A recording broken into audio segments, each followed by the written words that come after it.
So I decided to go to a local technical store and buy me the latest and greatest so we would have it when we go out. I got it so it had everything on it. It had traffic on it. It tells you when the school zone is coming. It tells you not only when to slow down, but it also tells you diagrams of signs that are in front of you. It tells you everything. But the problem is it didn't tell me how to use it. I'm used to the mundane and the simple because I had an old Garmin, but this is a new one that looks like a TV. That thing is smarter than most humans, and I am not smarter than a fifth grader. So I got in the car the other day, and we had been using this thing, and as Bishop said, I had to travel several places. I had to get a rental car everywhere we went, so I packed it in my case. The problem was the battery was still on it, and something in my suitcase hit the button and allowed it to reset. So all the settings that we had in it before didn't work no more.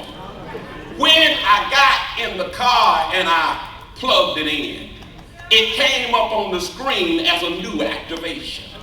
I said, what do you mean new activation? I haven't used this thing before. It says first time user, follow the directions. I became weary and well doing, but I heard I will reap if I fainted not. So I played it cool as I sat inside the rental car outside, because if you've been in a city for the first time, you don't know where you're going.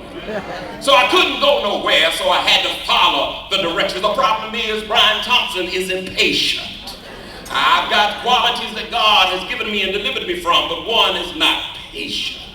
So I sat down the side of the road, and first it says to you, put in your home zip code. I put that in. I put in your home address. I didn't put it in because if somebody found it, I didn't want them to know where I live. So I put in a similar address, but something stopped me, Dr. McGill. It said, now activate voice command.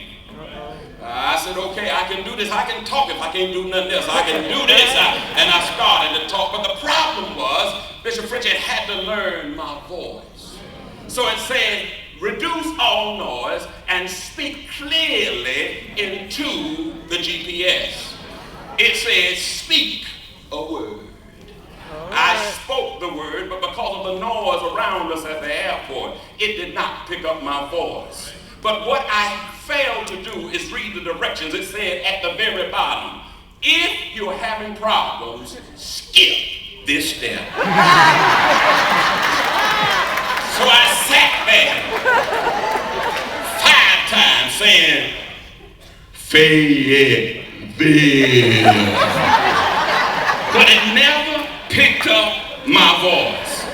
And it wasn't until about 6 or 7 times that I saw before I started to throw it out the window. It says, if this fails to do it, skip this step. I hit skip, and it says, where would you like to go? I must tell you, brothers and sisters, that there's a popular misconception that in the kingdom of God that you must always learn from your mistakes.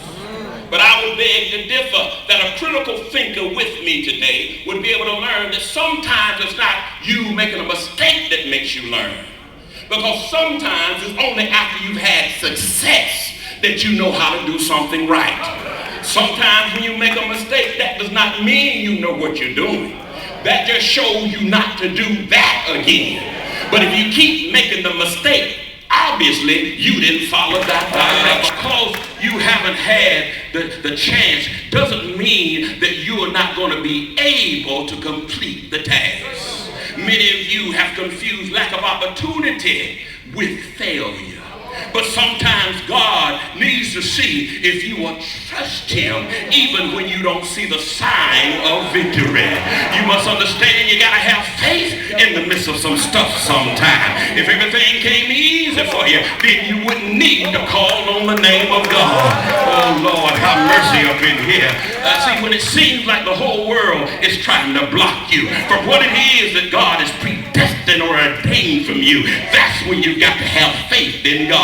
But here is where the enemy messed up. People who have tried to block you have really blocked themselves. Oh Lord, have mercy. See, you don't you now. I'm going to exegete the text real quick. See this, Joshua 1 says, they were locked in and the others were locked out. What folks don't understand about you, they thought they locked you down, but God really brought you out. And can I have a witness up in here that no folks talked about you, that folks tried to do you wrong,